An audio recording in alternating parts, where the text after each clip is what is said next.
आज बात करेंगे सबसे अहम केस पे, शहीद अरशद शरीफ का केस जो सुप्रीम कोर्ट में समाअत के लिए मंजूर हुआ था। वो समाअत उसके सो मोटो एक्शन जो लिया गया था उस पे आज उनकी समाअत हुई और उनकी वालदा भी पेश हुई उस अदालत में, और फैक्ट फाइंडिंग रिपोर्ट भी पेश कर दी गई और एफआईआर भी दर्ज की गई।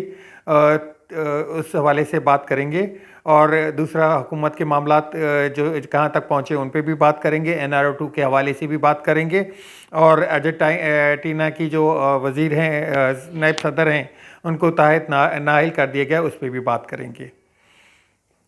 बिस्मिल्लाहिर्रहमानिर्रहीम। अस्सलाम वालेकुम दोस्तों, आज है 7 दिसंबर 2022 और दिन है बुध का। सबसे पहले हम बात करेंगे शहीद अरशद शरीफ के हवाले से। शहीद अरशद शरीफ का जो सुप्रीम कोर्ट ने सो मोटो एक्शन लिया था, उस पर आज दूसरे दिन की समाअत हुई। उनका जो एफआईआर है वो दर्ज कर दी गई है थाना रमना में, सरकार की मदीयत में। उनकी वालदा आज पेश हुई और उनकी वालदा ने भी एक दरख्वास्त दी। वो दरख्वास्त में काफ़ी जो हाजिर और रिटायर्ड अफसरान के नाम हैं, इनमें कुछ खुफिया इदारों के जो अफसरान हैं उनके भी नाम हैं और बड़े बड़े नाम भी शामिल हैं इसमें। फैक्ट फाइंडिंग रिपोर्ट में की रिपोर्ट जो सरबमोहर थी वो पेश कर दी गई है। जो बेंच के अरकान हैं, बेंच के जो जजेस हैं, ऑनरेबल जजेस, उनको पेश कर दी गई है। वो जो रिपोर्ट थी ये 2 दिसंबर को कंप्लीट की गई थी। इस रिपोर्ट के ऊपर 2 अफसरान के दस्तखत मौजूद हैं, जिनमें से पहले हैं director FIA doctor Mohammad Azhar Waheed, और दूसरे हैं IB के डिप्टी डायरेक्टर उमर शाहिद हामिद, जो कि एक सिविलियन खुफिया इदारा है। उन्होंने पेश की और उस फैक्ट फाइंडिंग हवाले से उनकी रिपोर्ट में जो जिक्र है, जो जितनी 16 एफआईआर काटी गई थी शहीद अरशद शरीफ के हवाले ऊपर, जिनकी वजह से वो ये मुल्क छोड़ के गए थे दुबई से फिर वो उनको निकलने पर मजबूर कर दिया गया। उसके बाद वो कीनिया पहुँचे। तो सबसे पहले तो उन्होंने कहा कि जी जो तहकीकात हैं उनमें शामिल किया जाए वकार अहमद को, और वकार अहमद के ऊपर जो है तफ्तीश शुरू की जाए और खुर्रम अहमद से शुरू की जाए। तो इस हवाले से शहीद अरशद शरीफ की जो वालदा हैं वो भी व्हील चेयर पर वहाँ पहुँची, और उन्होंने वो रेस्टरूम पे जब पहुँची तो रेस्टरूम पे जगह नहीं थी उनकी व्हील चेयर के लिए, तो वो उठा के वहाँ पे पहुँचाया गया उनको। तो वो बयान देते हुए आपदीदा हो गई। तो चीफ जो जजेस हैं उन्होंने उनको कहा कि जी तमाम को बड़ी गौर से सुनना पड़ेगा इनको और इनकी बातों को। तो उस पर मज़ीद उनको कहा गया कि आपको मज़ीद तहकीकात के लिए इदारों के सामने पेश होना पड़ेगा। तो उन्होंने कहा मैं वो भी पेश होने के लिए तैयार हूँ।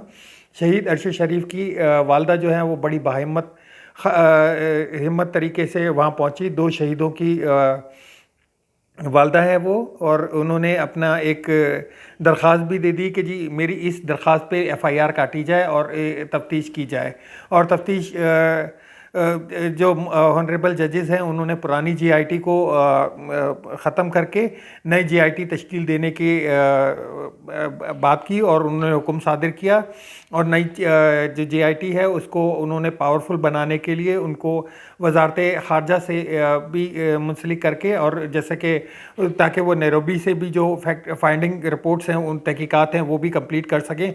तो उसमें उन्होंने दिया, और इसमें बड़े बड़े जो इदारे हैं, IB हो गया, ISI हो गई, और FIA और पुलिस, इनके मेंबरान को शामिल करने की हिदायत जारी कर दी। दूसरी तरफ से हम चलते हैं परवेज़ इलाही की तरफ से। परवेज़ इलाही की तरफ से बयान आया जी हम लोग मार्च तक इस हुकूमत को, पंजाब हुकूमत को लेके जाएंगे और पंजाब हुकूमत मार्च तक चलेगी।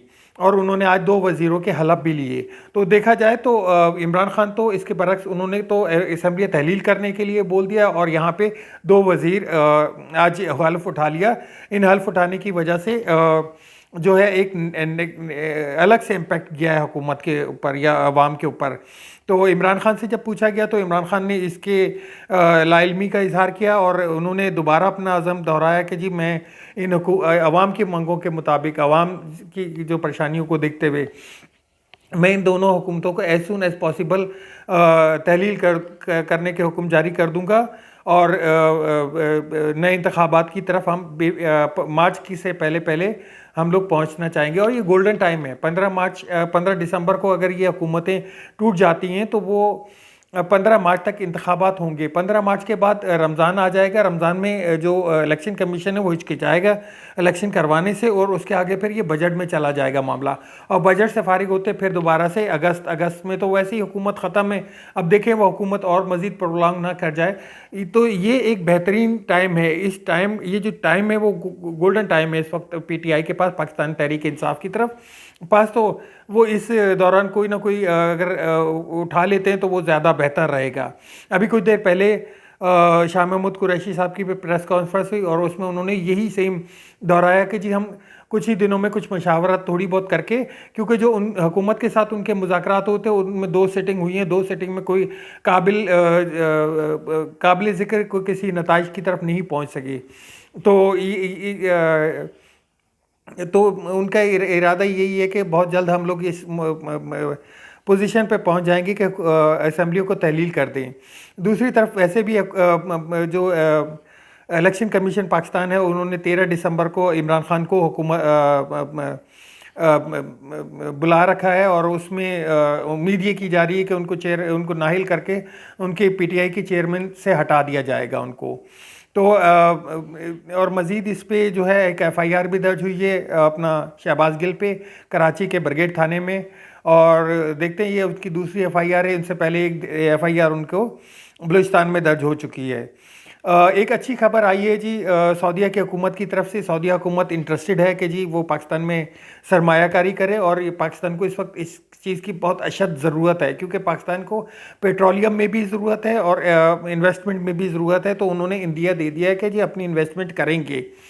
और लेकिन इसके लिए उन्होंने साजगार माहौल मांगा है। जिस तरह से पाकिस्तान के अंदर अदम इस्तेकाम चल रहा है, सियासी अदम इस्तेकाम चल रहा है, तो उन्होंने इस में थोड़ी हिचकिचाहट शो की है और कहा है कि जी ये एक बड़ी वजह है हमारी ना इन्वेस्टमेंट करने की वजह से। लेकिन एक ग्रीन सिग्नल तो गवर्नमेंट को मिल गया है, गवर्नमेंट को एक अच्छी उम्मीद लग गई है इससे।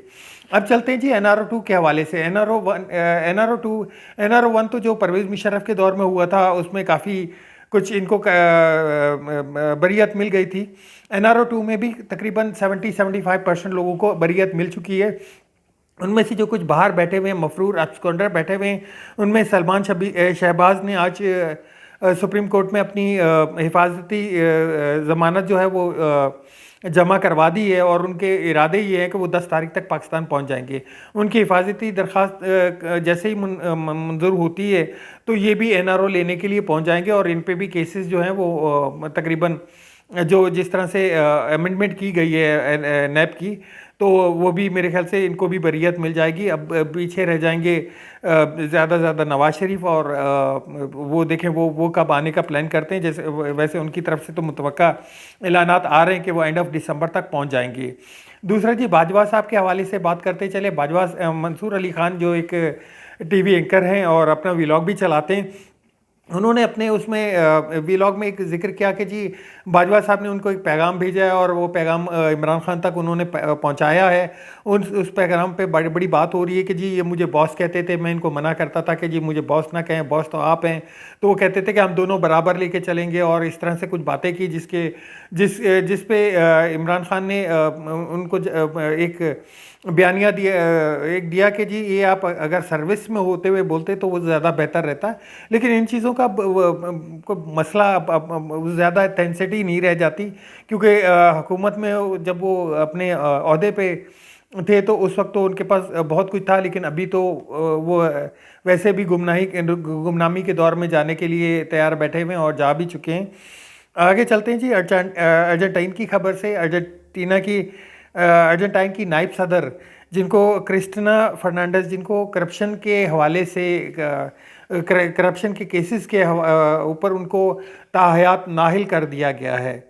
पाकिस्तान में तो उनको NRO दे दिया जाता है, NRO 1, NRO 2, और अब आगे भी मज़ीद देखते जाएंगे वो कहाँ तक पहुँचते हैं। तो उनको ताहयात नाहिल कर दिया गया है, और मेरे ख्याल से अब वो सियासत भी नहीं कर सकेंगी इस पर। एक और बयान के हवाले से चलते हैं जी। सदर आरिफ अलवी साहब ने एक पैगाम जो है वो इमरान खान साहब को पहुंचाया है, जिसमें ताकीद ये की गई है कि आप अपने जो पार्टी है उनको ये बोलें कि जी इस्टेब्लिशमेंट के ऊपर कोई सख्त बयान ना दिया जाए, या कोई भी किसी किस्म के बयान देने से गुरेज किया जाए, और ये बर्दाश्त नहीं किया जाएगा। अब तक के लिए इतना ही। चलते हैं नेक्स्ट व्लॉग में मुलाकात करेंगे। अपना और अपने दोस्तों का ख्याल रखिएगा, ख़ासतौर पर अपने चैनल का ख्याल रखिएगा। अपने चैनल को सब्सक्राइब ज़रूर कीजिएगा और इसको शेयर कीजिएगा। अल्लाह हाफिज़। पाकिस्तान जिंदाबाद।